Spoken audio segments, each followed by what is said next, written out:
Cricket நேயர்களுக்கு வணக்கம். WTC final south Africa வெஸ் Australia நடந்து முடிஞ்சிருக்கு. ஒரு 27 வருட கனவு காத்திருப்பு 2025 அது நிறைவேறியிருக்கு ஒரு அணிக்கு.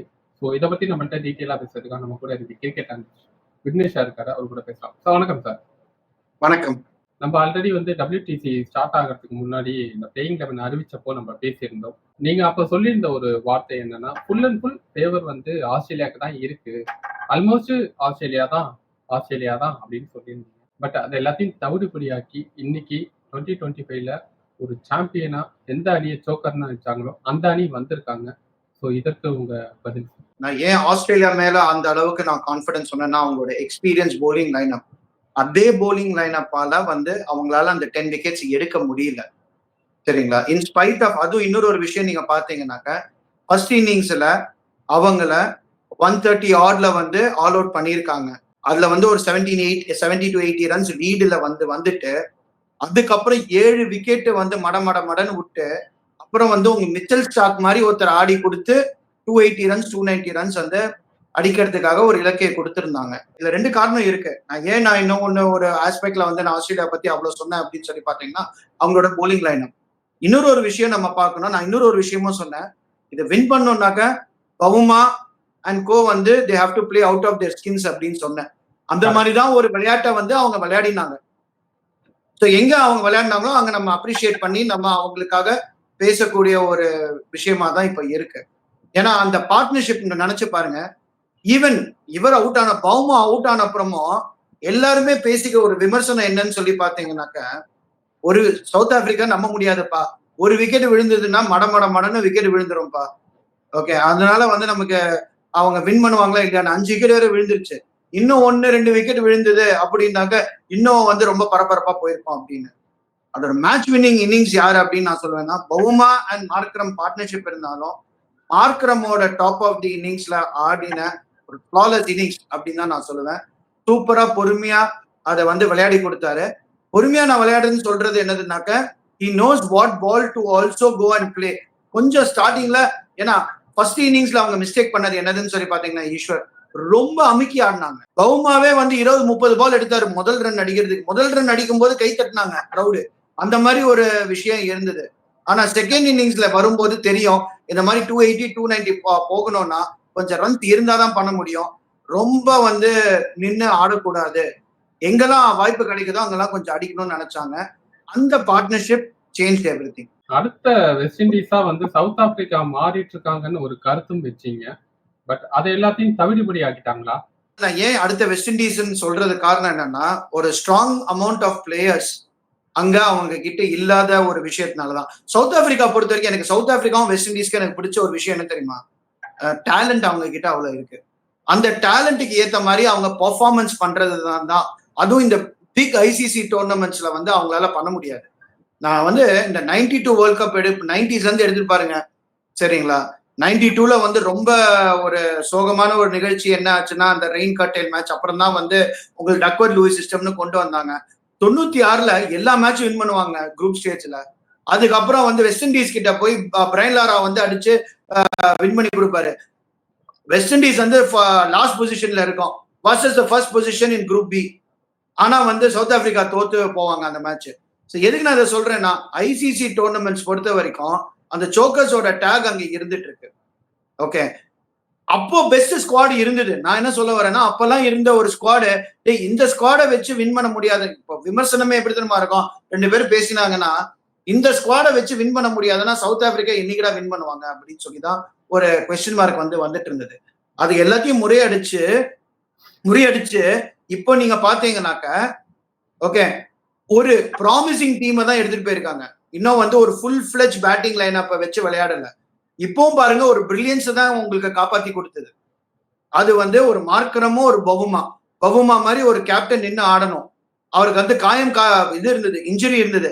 அந்த இன்ஜுரியிலையும் அவரோட கிரிட்டை தான் நான் பாராட்டுறேன். பவுமா ஆஃப்டர் மேட்ச் போஸ்ட் பிரசன்டேஷன்ல கூட சொல்லியிருந்தாரு, ஃபீல்ட்ல சுத்தி நின்ன ஆஸ்திரேலியன் பிளேயர்ஸ் எல்லாம் சோக்கர்ஸ்னு அழைச்சிட்டு இருந்தாங்க அப்படின்னு சொல்லிட்டு சொன்னாரு. இது எந்த அளவுல கரெக்டா இருக்கு சார்? ஆஸ்திரேலியா பொறுத்த வரைக்குமே அந்த ஒரு மைண்ட் கேம் எப்பவுமே ஆடுவாங்கல்ல. நீங்க நினைச்சு பாருங்க, இதுவே நீங்க ஆஸ்திரேலியா சைட்ல போட்டு பாருங்க, அவங்க இது வரைக்கும் ஐசிசி டோர்னமெண்ட் ஃபைனல் வந்தாங்கன்னா ஒரே ஒரு தடவை தான் தோத்துருக்காங்க. எப்போ? 1996 வேர்ல்ட் கப் ஸ்ரீலங்காவோட. ஆனா இதுவே நீங்க வந்து சவுத் ஆப்பிரிக்கா எடுத்தீங்கன்னா ஒரே ஒரு தடவை தான் வின் பண்ணியிருக்காங்க.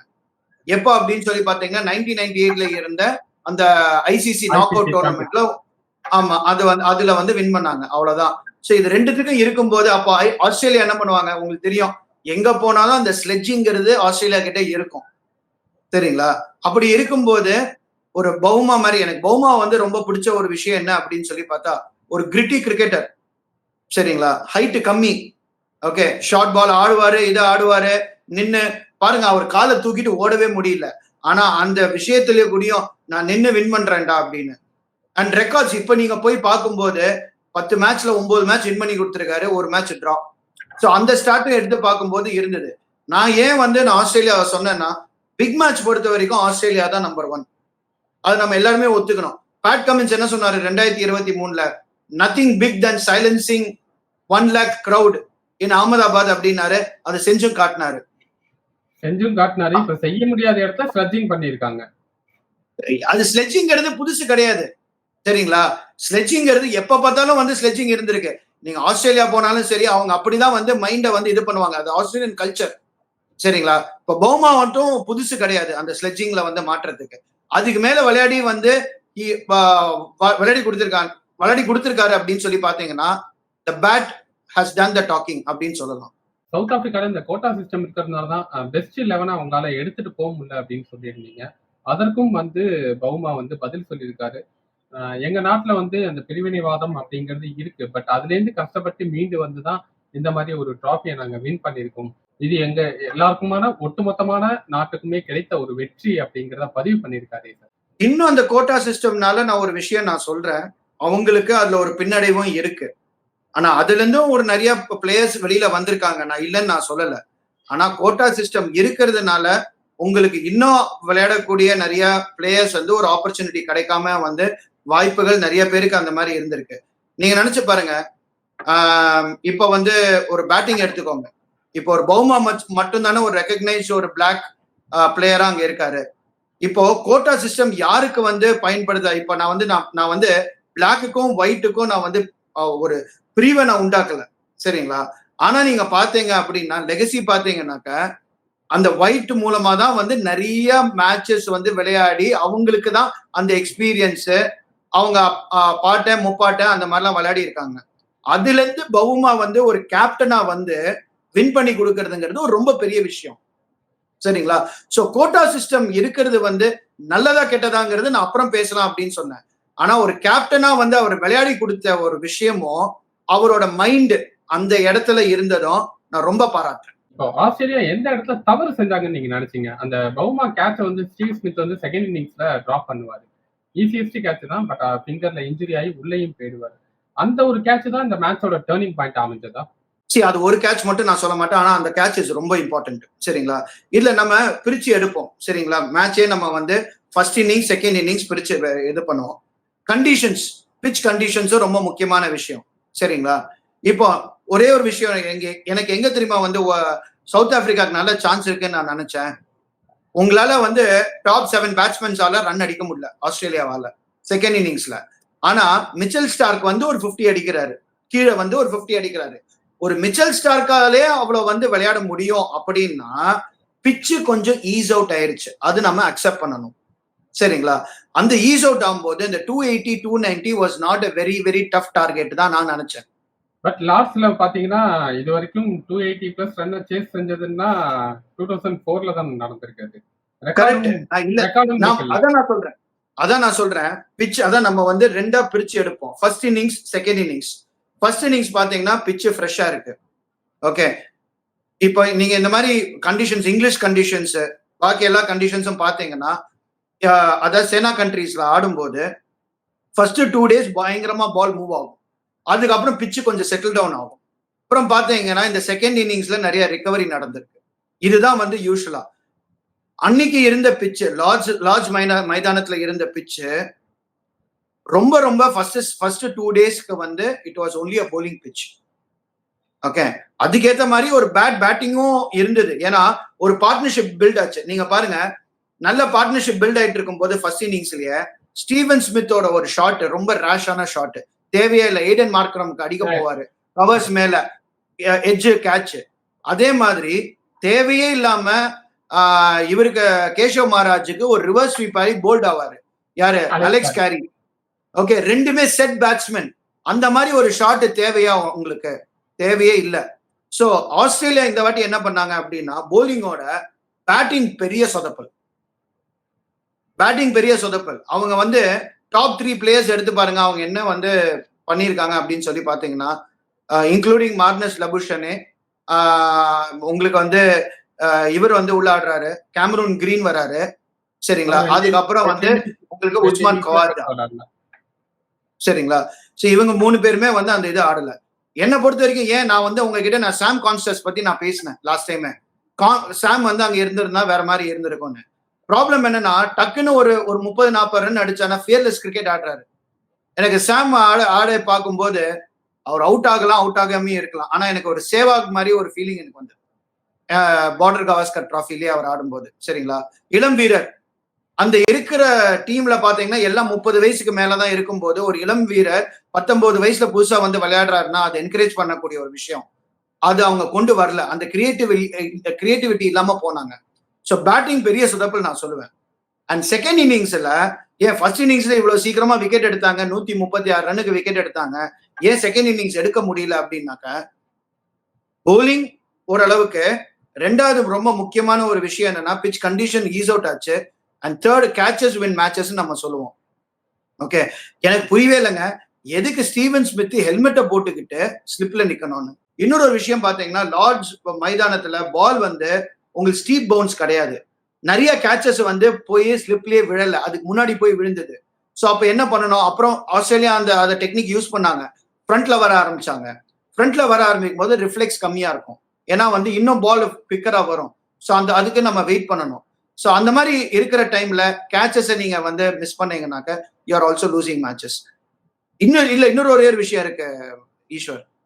போலிங் 4th இன்னிங்ஸ்ல பால் பயங்கரமா டர்ன் ஆச்சு நெதர்லாந்துக்கு, சரிங்களா? அப்படி இருக்கும்போது நெதர்லாண்டை முன்னாடியே கொண்டு வந்து நிறைய இது பண்ணிருக்கணும். அவர் சப்போர்ட்டுக்கு ப்ராபப்ளி இன்னொரு ஒரு ஸ்பின்னர் ஆட வச்சுக்கணும். அங்க ஸ்பின்னர் இல்லாம இல்ல, லபுஷன் இருக்காரு. ஆனா டிராவிஸ் ஹெட்டை நீங்க இது பண்ணலாம், ஆனா அந்த கிரியேட்டிவிட்டி அவங்க யூஸ் பண்ணல. ஏன்னா பிச்சு மாறி இருக்கு. பிச்சு மாறும்போது 2 சைட்ல இருந்தும் கொஞ்சம் ஸ்பின்னர்ஸை கொண்டு வந்து நீங்க ஆட வச்சிருக்கணும். ரொம்ப ஃபாஸ்ட் பவுலர்ஸை யூஸ் பண்ணாங்க அந்த டைம்ல. அது வந்து அந்த பிச்சுக்கான சூட்டபிலிட்டியே 4th இன்னிங்ஸ்ல இல்ல. இதுவும் ஒரு ரீசன் ஃபார் ஆஸ்திரேலியாஸ் லாஸ். ஓவராலா இந்த டெம்பா பவுமாவோட அந்த டெம்பரமெண்ட்டை எப்படி பார்க்கலாம் இந்த WTC 2025 ஃபைனல்ல? நிறைய கேள்விகள் அவர் மேல, அவர் கேப்டன்சி மேலேயும் நிறைய கேள்விகள். இது மாதிரி சோக்கர் அப்படிங்கிற டேக் அவங்க தொடர்ந்து வந்துட்டே இருக்கிறது, 1998க்கு அப்புறம் கப்பு வின் பண்ணாத ஒரு விரக்தி, இந்த மாதிரி நிறைய விஷயங்கள் சேர்ந்து அவரை போட்டு எந்த அளவுக்கு அழுத்தத்துக்குள்ள ஆக்கிருக்கு. சரி, அவரை பொறுத்த வரைக்கும் நான் பாக்குறேன், வெளியில இந்த பேச்சுக்கெல்லாம் அவருக்கு மைண்ட்ல இடமே இல்லை, சரிங்களா? அப்படியே காமா இருக்காரு. ஓகே, அதை பார்க்கும்போது நான் இன்னொரு ஒரு இந்தியன் ஒரு கேப்டனா பார்க்கும்போது ஒரு தோனி மாதிரி நான் பார்த்தேன். இந்த வெளியில நடக்கிற விஷயம் எதுவுமே இல்லை, அவர் ஃபோக்கஸ் ஃபுல்லா கிரிக்கெட்ல தான் இருக்கு. அந்த டைம்ல இருக்கு. அவரை வந்து ஈவன் வந்து பிசியோ வராரு, பிசியோ வரும்போது கூட அவரோட கான்சென்ட்ரேஷன் பயங்கரமா இருந்தது. அதே மாதிரி வின் பண்றதுக்கு முன்னாடி பாருங்க, இவங்க எல்லாருமே பேச ஆரம்பிச்சாங்க, எல்லாரும் சிரிப்பு தெரிஞ்சது. அப்ப கூட அவர் சைலண்டா அந்த ஒரு அப்படியே ஒரு மாங்க் மாதிரி இருந்து பார்த்துட்டு இருந்தாரு. ரொம்ப ஒரு சாதுவாங்க எப்படி இருக்கணுமோ. ஸோ என்னை பொறுத்த வரைக்கும் பவுமாவோட மெயின் திங் என்னன்னா, ஏன்னா அவருக்கு தெரியும் is not very talented cricketer அப்படின்னு சொல்லிட்டு. ஹைட்டு கிடையாது, one of the shortest player cricket ஆடும்போது. ஆனாலுமே எனக்கு நான் எங்க ஆடணும், என்னோட ஸ்ட்ரென்த் என்ன, அந்த ஸ்ட்ரென்த்தை ஃபோக்கஸ் பண்ணி அவர் இருந்தாரு. கேப்டன்சி பொறுத்த வரைக்கும் அவர்கிட்ட எனக்கு பிடிச்சதுன்னா கிரிட்டி கேப்டன், பயங்கர கிரிட்டா ஆடினாரு, விடாம ஆடினாரு. அந்த ஒரு விஷயம் தான். டீம் கேம் அதே மாதிரி. நீங்க போலிங் பாருங்க, எங்கிடி வந்து ஃபர்ஸ்ட் இன்னிங்ஸ்ல நல்லா போடல. ஓகே, இவரு போட்டாரு, உங்களுக்கு வந்து ரபாடா வந்து வந்தாரு, இங்க வந்து எங்கிடி வந்தாரு, சரிங்களா? மார்க்கரம் வந்து ஒரு பிரேக் த்ரூ கொடுக்குறாரு போலிங்ல. ஸோ அப்படி இருக்கும்போது அவர் வந்து அவரோட போலர்ஸை ட்ரஸ்ட் பண்ணாரு.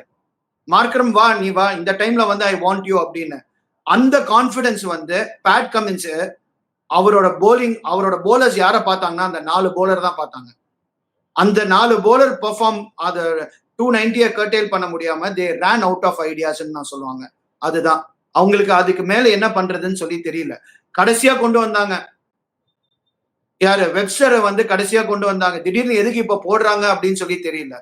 சோ கிரியேட்டிவிட்டி அந்த இடத்துல கொஞ்சம் லேக் ஆச்சு. நம்பிக்கை கொஞ்சம் கம்மியா இருந்துச்சு. நான் போனாக்க இந்த 4 போலர் வச்சுதான் வின் பண்ணுவேன்.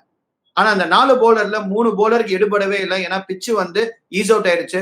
ஒரே ஒரு ஆளு நேதர்லியான், அவர் வந்து அவருக்கு சப்போர்ட் இன்னொரு சைட்ல கிடைக்கல. அந்த அளவுக்கு விக்கெட் எடுக்கல இந்த இந்த மேட்ச் பொறுத்த வரைக்கும். WTC 2025 ஹீரோ ஃபர்ஸ்ட் இன்னிங்ஸ்ல 0, அடுத்த மேட்ச்ல ஹீரோ, மேட்சையே வின் பண்ணி கொடுத்திருக்காரு. சவுத் ஆப்பிரிக்கனோட அந்த 27 வருட கனவை வந்து உறுதிப்படுத்தி தந்தவர் எய்டன் மார்க்ரம். அவரோட இந்த நாக் அப்படிங்கிறத எப்படி பார்க்கலாம் நம்ம 2024 T20 வேர்ல்ட் கப் ஃபைனல்ல போய் மிஸ் பண்ணாங்க. ஐசிசி சாம்பியன்ஸ் டிராஃபில செமிஃபைனல் வரைக்கும் போய் மிஸ் பண்ணாங்க. பட் அதுலலாம் கேப்டனா இருந்து சாதிக்க முடியாத ஒரு விஷயத்த ஆஸ் எ பிளேயரா WTC 2025ல கப்பா வாங்கி கொடுத்திருக்காரு சவுத் ஆப்பிரிக்கா. அதுதான் நான் சொன்ன ஒரு எக்ஸ்பீரியன்ஸ் தேவை அப்படின்னு சொன்னேன் தெரியுமா. அந்த எக்ஸ்பீரியன்ஸ் நீங்க பாருங்க, ஒரு பெடிங்ஹாம் இருக்கட்டும், இல்ல ட்ரிஸ்டியன் ஸ்டப்ஸ் இருக்கட்டும், அவங்க எல்லாம் இப்பதான் வந்திருக்காங்க. மார்க்ரம் வந்து இந்த சர்க்கியூட்லயே ஒரு 6-7 இயர்ஸா இருக்காரு. அவரோட கேலிபர் எல்லாருக்கும் வந்து தெரியும். அந்த இது இருக்கு. கொஞ்சம் இந்த மாதிரி ஒரு ஃபைனல்ல ஒரு எக்ஸ்பீரியன்ஸ் பிளேயரோட knock very very important. When new players உள்ள சிஸ்டம்குள்ள அடாப்ட் ஆயிட்டு இருக்கும் போது எக்ஸ்பீரியன்ஸ், அதனாலதான் உங்களுக்கு ஒரு சிஸ்டம்ல வந்து நீங்க பாத்தீங்கன்னா ஒரு பிளேயிங் லெவன்ல வேகமும் வேணும் விவேகமும் வேணும் அப்படின்னு சொல்றோம் தெரியுமா. இந்த ஒரு விஷயம், இந்த காம்பினேஷன் தான். ஏன்னா ஒரு ஒரு ஒரு எக்ஸ்பீரியன்ஸ் பிளேயர் அந்த விவேகத்தோட அவங்க வந்து பார்ப்பாங்க. ஒரு நியூ பிளேயர் வந்து ரஷ்டியா இருப்பாங்க. எனக்கு இதுல வந்து ரொம்ப பிடிச்சது என்னதுன்னா, யுவராஜ் சிங் வந்து அவர் உள்ளுக்குள்ள வரும்போது இதே மாதிரி ஐசிசி சாம்பியன்ஸ் டிராஃபி தான் வந்தாரு. ஓகே, எல்லாருமே அவுட் ஆயிட்டு டக்குன்னு அவுட் ஆயிட்டு போயிட்டு இருக்கும்போது ஒரு பியூட்டிஃபுல் கேமியோ வந்து அகேன்ஸ்ட் ஆஸ்திரேலியா வந்து ஆடுவாரு, கென்யால நடந்த சாம்பியன்ஸ் டிராஃபி. ஸோ சம்டைம்ஸ் இந்த இளம் வீரர்களை ஊக்கப்படுத்துறதுக்கு இந்த மாதிரி ஒரு இது இருக்கணும். அந்த செட்டப், அந்த கிரியேட்டிவிட்டிய இந்த டீம்ல வந்து இவங்க கொண்டு வந்திருக்காங்க. அந்த விவேகத்துக்கு முக்கியமான ஒரு ஆளு எய்டன் மார்க்கம். ஓகே, அவரை நான் எப்படி பாக்குறேன்னா, அவரோட பேட்டிங் லாஸ்ட் 6-7 இயர்ஸ் அவரோட இது பொசிஷனும் மாத்தி மாத்தி ஆடி இருக்காரு. அவர் ஓப்பனரா ஆடல, 1 டவுன் 2 டவுன் 3 டவுன் எல்லாமே ஆடி இருக்காரு. ஆனா என்ன பொறுத்த வரைக்கும் டெஸ்ட் மேட்ச், இந்த ஒரு ஃபைனல் டெஸ்ட் மேட்ச்ல he has put his mind really well and started playing. So அந்த ஒரு ஆஸ்பெக்ட்ல பார்த்தீங்கன்னாக்க, நான் உண்மையா அதுக்கான ஒரு வார்த்தை சொல்லணும் அப்படின்னா, சூப்பரான ஒரு இன்னிங்ஸ், ஸ்பீச்லெஸ் இன்னிங்ஸ் தான் நான் சொல்லுவேன். ஏன்னா யாராலையும் அடிக்க முடியாத ஒரு விஷயத்த சேசிங், அதுவும் ஒரு ஃபைனல்ல ஒரு சேசிங்ல ஒரு 100 ஸ்கோர் பண்ணவங்கிறது is not easy. Even wicket ஃபிளாட்டா இருந்தாலும் மைண்ட் இருக்கணும், கான்சென்ட்ரேஷன் இருக்கணும். ஏன்னா டெஸ்ட் கிரிக்கெட் பொறுத்த வரைக்கும் ஒரே ஒரு, ஏன்னா அவ்வளவு பால்ஸ் வருது, உங்களுக்கு ஒரு பால் மிஸ்டேக் பண்ணா கூடயும் போறோம் உங்க இன்னிங்ஸ்க்காக. ஸோ அது இல்லாம அந்த அளவுக்கு கான்சென்ட்ரேஷன்ல விளையாடினதுக்கு ஹேட்ஸ் ஆஃப் டு எய்டன் மார்க்கம். ஓகே சார், பார்க்கலாம் சார். நாக் அவுட் ஸ்டேஜ்னாலே வந்து சவுத் ஆப்பிரிக்கன் வந்து சோக்கர் தான் அப்படிங்கிற டேக் இந்த 2025 WTCல என்ன பொறுத்த வரைக்கும் அதை சேஞ்ச் பண்ணது பவுமாவோட கேப்டன்சி. நான் என்ன சொன்னேன், திருப்பி அதான் சொல்றேன். பவுமா அவர் he needs to play out of the skin அப்படின்னு சொன்னல, அதுக்கு ஏத்த மாதிரி விளையாடி கொடுத்தாரு. ஓகே, நான் சொன்னேன் நிறைய முன்னாடி நான் ப்ரிவியூ ஷோல சொன்னதுல நான் இதை ஏத்துக்கிறேன். நான் ப்ரிவியூ ஷோ சொன்னதுல நான் ஸ்டாட்ஸ், ஒரு பிக் மேட்ச் ஃபைனல், ஆஸ்திரேலியாவோட ஒரு எக்ஸ்பீரியன்ஸ், இதெல்லாம் கம்பேர் பண்ணும்போது ஆஸ்திரேலியா தான். நிறைய பேரே சொன்னாங்க, 2 விக்கெட் போறண்டா. ஈவன் அந்த ஒரு 280 290 சேஸ்ல யாருக்குமே நம்பிக்கை இல்ல, அதாவது வின் பண்ணுவோமான்னு. வியான் முல்டரும் அவுட் ஆயிட்டாரு. அதுக்கப்புறம் வந்து உங்களுக்கு ஓபனரும் வந்து அவுட் ஆகும்போது Ryan Rickelton and Wiaan Mulder 2 பேரும் அவுட் ஆகும்போது மேட்ச் காலி அப்படின்னு தானே எல்லாருமே நினைச்சாங்க. இதுவே ஆஸ்திரேலியாவை இருந்ததுன்னா, ஸ்டீவன் ஸ்மித் வராருப்பா, அதுக்கப்புறம் வந்து ஒரு டிராவிஸ் ஹெட் இருக்காங்கப்பா, எல்லாம் சான்ஸ் இருக்கு அப்படின்னு சொல்லுவோம்ல. எவ்வளவு பேருக்கு அந்த கான்பிடன்ஸ் இருந்தது? இல்ல. சோ அதுதான் வந்து சவுத் ஆப்பிரிக்கா இவ்வளவு வருஷமா கிரியேட் பண்ணி வச்சிருந்தாங்க. அதை முறியடிச்சதுங்கிறது ரொம்ப ரொம்ப பெரிய விஷயம். And I am so happy for south Africa to win finally after so many years ஒரு ஐசிசி டிராஃபி. ஓகே சார், பார்க்கலாம் சார். எல்லாருமே எதிர்பார்த்தது ஆஸ்திரேலியா தான் வெற்றி பெற்றுவாங்க, 2வது முறையா WTC கோப்பையை தூக்க போகுது ஆஸ்திரேலியா அப்படின்னு ப்ரெடிக்ட் பண்ண ஒரு இடத்துல யாருமே எதிர்பாராத ஒரு தருணமா வந்து சவுத் ஆப்பிரிக்கன் வின் பண்ணியிருக்காங்க. எல்லாருக்குமே ரொம்ப மகிழ்ச்சியான ஒரு தருணமாகவும் அது இருந்தது.